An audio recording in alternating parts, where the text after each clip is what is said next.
last year I was on the search for a new puppy. I knew I wanted a pit bull. I wanted one ever since I laid eyes on the breed, and we were ready to pick one out. My husband and I were super excited. When we get to the adoption agency, they told us no. And we're wondering why would they say no? As we were looking on our lease, it said strictly no pit bulls. My husband and I were devastated. Why can't we have a pit bull? And that's when we came to the conclusion that there's a common misconception about these dogs, that they're not good dogs. They're vicious dogs. And they're better suited as fighting dogs. But I'm here to tell you that they're not. They're loving dogs. They're goofy dogs. And here's why they shouldn't be considered bad dogs. So these dogs started off as, in early England, to be what their name says. They were pit bulls. They were put in a pit where the bulls would be put in a pit. The pit bulls would attach themselves to these animals, bring them down, subdue them so the butcher can kill these bulls and then send them off to purchase the meat.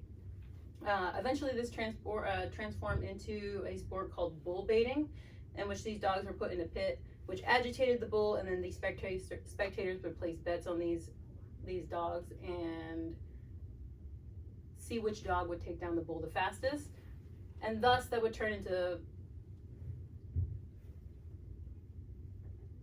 dog fighting. This expansion happened, and then it came across America. This spread to the United States, and that's where their reputation started to turn. In the 1980s, all 50 states banned these pit bulls. And despite them being banned, these dogs came and made a huge comeback. They became synonymous with gangs, drug dealers, and they were ideal guard dogs for these crime organizations.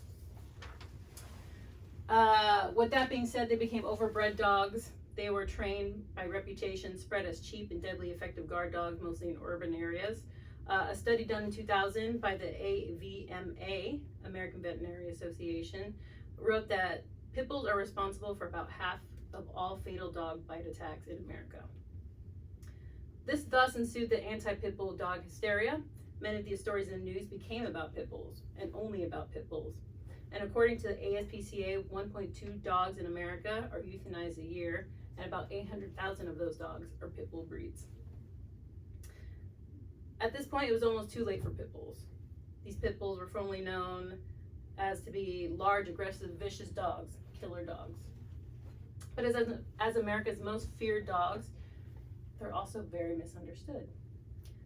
One of the key points people focus on is the aggression of these dogs.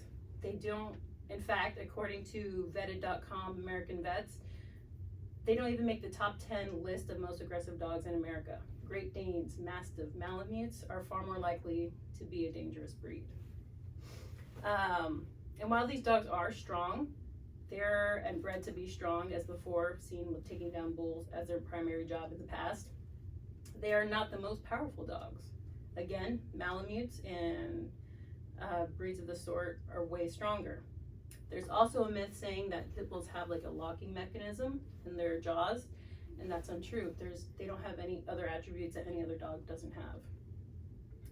In 2014, the AVMA redid their study on aggressive dogs, and again, Siberian Huskies and Malamutes were found to be the most fatal of dogs in America.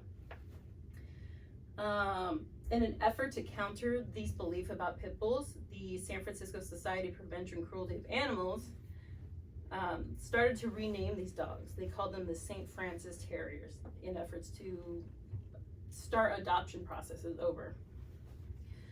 But the most important thing about these dogs is training. A well-bred, properly socialized pit bull is just as friendly as any other dog. In 2008, the famous Michael Vick case, 22 of his victory dogs were rehabilitated 100% and put into family homes with kids. According to the vets at ASPCA, pit bull breeds do have traits that run in their blood, though.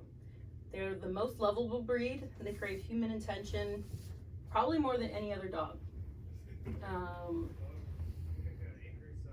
Since they're so lovable and crave human attention, This is where their bad reputation probably came from because a bad person takes advantage of the pit bull's loving nature. These pit bulls are loyal, oriented, and they thrive in homes, especially with children. And according to the official servicedog.org, in fact, pit bulls make the best therapy dogs. Their eager to please attitude, their nature to love people, give them the innate ability to be tolerant in situations where some dogs may not be so. So in conclusion, with all this being said, I think there's a stereotype that we can all conclude. Pit bulls are far and by none one of the most lovable dogs in America.